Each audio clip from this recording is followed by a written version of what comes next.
Hi and welcome to another narration presented by yours truly, Cryptids Roost. Please be so kind as to throat punch the like button and smack the ass of the subscription button as well. And remember to tap the notification bell and then select all. That way you'll receive all notifications each time I upload a new video. Oh, and don't forget to share the video far and wide. This will all help with YouTube's algorithm and will help promote the channel more. If you enjoy listening to the following story, be sure to pop over to the author's Reddit profile and drop them a line, or even give them a glowing review. I'm sure they would appreciate it. The link to their Reddit profile will be below in the description. So grab your coffee, sit back and enjoy the show. And don't forget, where fear is, happiness is not. Alaskan Guide, Trapper and Monster Hunter, Part 1. This fantastic mini-series is written by SledDogGuy, a wonderful author over on Reddit's NoSleep subreddit. I have been a woodsman my whole life. Growing up in the state of Alaska, I've spent a great amount of time in the wilderness. Countless days tracking down massive bears, moose and caribou. Weeks at a time mushing sled dogs across frozen rivers, and being a guide on the most difficult hunts taught me survival skills that most of my colleagues will only dream of, which is why I have made my living off the land on a remote homestead in the Myuu Valley south of the Denali National Park. Being considered one of the best hunter trackers in a land full of them is what brought me to the attention of the FBI when they needed a very dangerous animal found and killed. It was a cold winter day when I first met Special Agent Jones. I was just done feeding my huskies their usual mix of hot water, salmon and the best commercial dog food you can get. Trudging along towards my modest little log cabin to warm my cold body, I heard a whining of a snowmobile engine coming up the trail. It was unusual to hear a snowmobile on a Tuesday with the weekenders gone home for the time being. So patiently waiting for it to continue west towards town, it suddenly turned north towards me. 10 minutes later, a smaller man wearing a fish and game winter jacket on a newer trail model pulling into my yard. The dogs, hearing a strange machine pull into the yard, began barking and howling with glee. The man was clearly quite cold as he quickly killed the two-stroke engine and walked up to me. He pulled off his glove and stuck out a hand. I quickly took his hand and greeted the man. "Special Agent Jones," he said. I looked at the man and seen instantly he was out of his element. Cold hands, red nose, and the constant shivers told me everything. So I said to this ill-prepared man, "Come on inside, Agent Jones. It's mighty cold out here." Once inside and seated with a cup of coffee, I finally asked, "What would an FBI agent want with a bush rat like myself?" The man straightened himself and said, "The FBI would like to employ your services as a tracker, sir." Huh, well I guess I was good at what I do, but I wasn't expecting this. "I see, and what exactly do you want me to track?" I asked. "Well, he stuttered, "we're not exactly sure." "Not sure, huh?" I said, puzzled. He explained what happened. A couple of teenagers were found on the old Pearl River, one with their skull smashed open and one with his chest crushed. No scratches, bites, anything on them. I asked in bewilderment. "Not one," he said. "And where the hell is the old Pearl River at?" He looked at me goofy and said, "Louisiana." "I've never been before," I said, "and I don't think I would do much good to you down there." "But you will," he assured. "We have been searching for the best woodsman in the country, and we found you," he said confidently. "I'll be damned if I flew my happy ass up here and froze my balls off on that snowmobile to go all the way back down south and settle for second best," he quipped. "Well then, you got yourself a hunter then," I answered. That is how I found myself alongside the old Pearl River, waist deep in swamp water, sitting next to a swamp man named Shelby. Shelby was an alligator hunter that was hired for his use of the knowledge of the area and, more importantly, his airboat.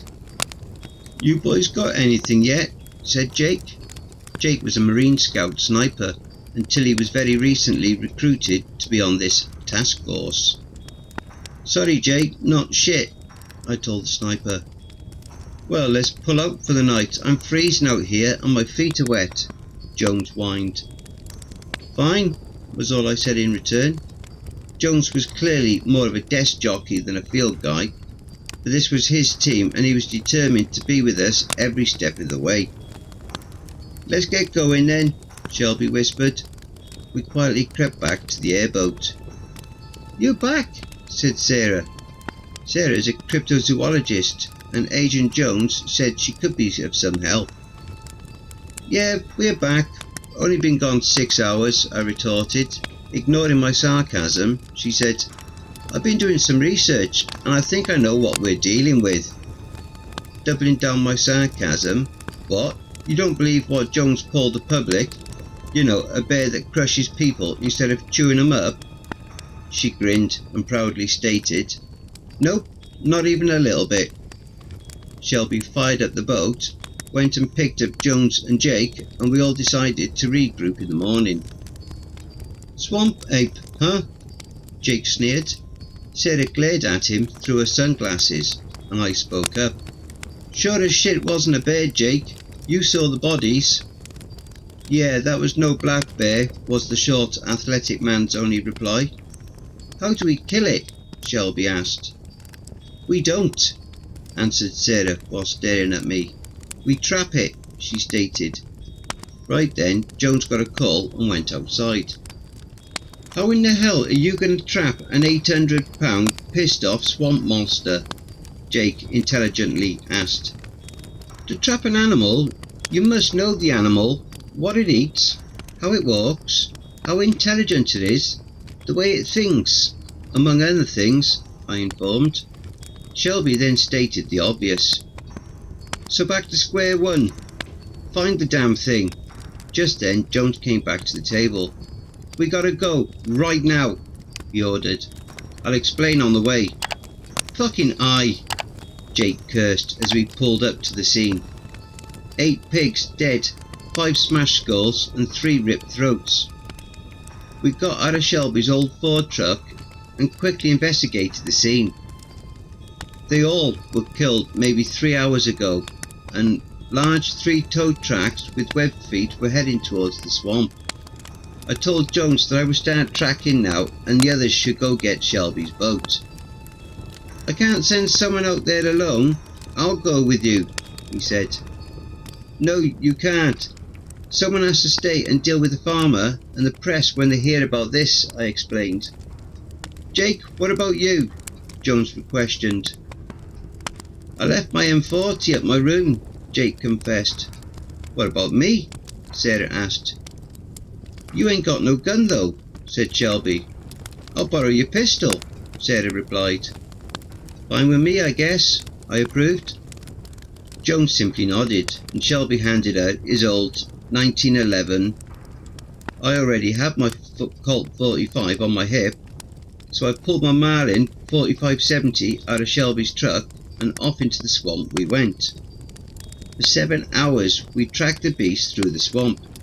It was clearly quite intelligent, as it made almost no tracks as it moved through the forest, thus making my task very difficult. Finally, as we crept through the swamp, we heard a noise just ahead. I quickly motioned for Sarah to stay still. Then I saw the monster. It stood approximately 8 feet tall and roughly 400 pounds. The monster's arms had to be at least 5 foot long, and the thing was covered in reddish brown fur. Almost the instant I saw the creature, I smelled it. I had the horrible stench of rotten milk and wet dog. But the thing that seemed the strangest to me was its eyes, red and menacing, with a slight glow to them. I put the lever gun against my shoulder and took aim. Sarah squeezed my right arm slightly. "Please don't," she asked. I locked eyes with her and lowered my weapon with a slight sigh. The monster let out a deep, loud howl and continued into the swamp. That night, I laid in my shitty motel bed and I thought about why I didn't shoot the monster. I mean, I had a clear shot even if I told Jones that I didn't. And at 45-70 I could have dropped it before it knew what hit him. I arrived at the conclusion that I didn't take that shot because Sarah asked me not to. Sarah was that kind of person. This whole time she'd been trying to capture it, not kill. Needless to say, after that night I was much more interested in my newfound profession and my new partner. "Perfect," said Jones. "Hell yeah," Jake agreed. So he walks in, hits the tripwire and the gate falls and he can't get out, Sarah confirmed. "Yep," was my reply. Earlier that morning I had designed a cage trap for our prey. "Okay, Shelby, take Jake into the swamp and find a good spot for this thing. You and I will go into town and get someone to start building this thing," Jones stated. "What about me?" asked Sarah. "Find out as much as you can about our little friend and we'll meet up when Jones and I are done." Jones simply nodded in agreement with my statement. I couldn't find out much on our buddy, but from what I did find, it seems he's a swamp Bigfoot, but meaner and some serious BO, Sarah said as she sat down next to me. She had decided to get a nicer hotel suite, so she wanted to meet there. "In my experience, meaner is really more territorial," I softly corrected her. "Either way, at least I'll have you there," she said with a smirk. "I'll protect you," I said with a laugh. "I don't need your protection, I just know I can run faster than you," she confessed with a laugh. I grinned and looked at the clock. "I better get going," I told her. "I'll show you the door," she offered. After stepping to the other side of the doorway, I turned to say goodnight. She softly grabbed my hand and said, "Thank you for the other night. You know, not shooting." "Not a problem. You're welcome," I replied. "Good night," she said. "Good night, Sarah." "You really think it's going to work?" Sarah asked quietly. "It will," was all I said in return. The plan was simple. We had figured out he is like a bear, in that he likes his food rotten. I had seen it digging up those pig carcasses and carrying one back into the swamp. So we dug up the rest and I used them as bait. After about 5 hours of waiting, the beast finally showed itself, slowly skulking out of the swamp, about 25 yards directly in front of Sarah and me. "Eyes on," I whispered into the radio to Jake and Jones on the opposite side of the trap. The beast rose up and sniffed the air, looking for danger. A slight snap came from my right side. I looked to see Sarah had tripped and she was now scared shitless. Turning my eyes back to the beast, I found those big red eyes were locked on me. As soon as we locked eyes, it charged. I had an idea that I prayed would work. I motioned Sarah to stay down and started running towards the trap, 25 feet away. I heard it chasing after me and it was gaining fast. I got directly in front of the trap door. I whirled around to see it had caught up. He leapt towards me, but I dodged him. He spun around to face me, and with his back now to the door, his face was met with the butt of my rifle. He fell backwards into the trap, triggering it. The iron gate dropped, locking him inside. The beast let out a roar, a hell of an angry roar that sent shivers down my back. "Holy shit!" Jake exclaimed, now at my side. "Yeah," I said back. "Holy shit." The FBI was finishing loading the beast into a truck when Jones approached me. "What do you think of the team?" he asked. My gaze shifted towards Sarah as she was talking to some agent about the beast. "I like everybody," I answered.